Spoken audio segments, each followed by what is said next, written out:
ইসলামী bank news top 10। Iran Israel যুদ্ধবিরতি শুরু, লঙ্ঘন না করে কার্যকরের অনুরোধ মার্কিন প্রেসিডেন্ট ট্রাম্পের।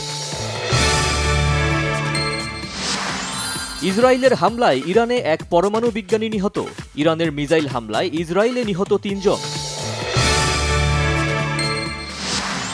প্রধান উপদেষ্টার সভাপতিত্বে রাজধানীর শেরেবাংলা নগরে জাতীয় অর্থনৈতিক পরিষদের নির্বাহী কমিটির সভা। সাবেক প্রধানমন্ত্রী শেখ হাসিনা সহ 3 আসামির বিরুদ্ধে জুলাই-আগস্টের মানবতা বিরোধী অপরাধের মামলার অভিযোগ গঠনের শুনানি 1 জুলাই।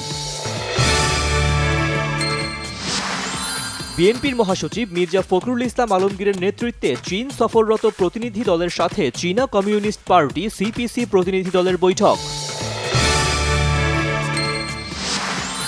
নাগরিক সেবা চলমান রেখে ঢাকা দক্ষিণ সিটি কর্পোরেশনে ইশরাক হোসেনকে মেয়র হিসেবে শপথ পড়ানোর দাবিতে আজও আন্দোলনে ঢাকাবাসী।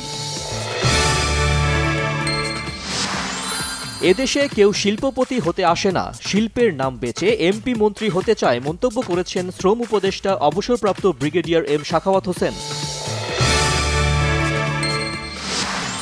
কোনো ধরনের মব জাস্টিস প্রশ্রয় দেয়া হবে না, হুঁশিয়ারি ডিএমপি কমিশনার শেখ মোহাম্মদ সাজ্জাদ আলীর।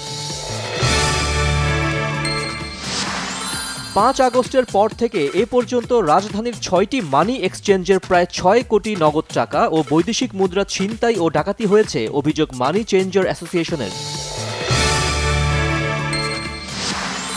অলিম্পিক ডে রান উদ্বোধন করলেন সেনা প্রধান জেনারেল ওয়াকারুজ্জামান।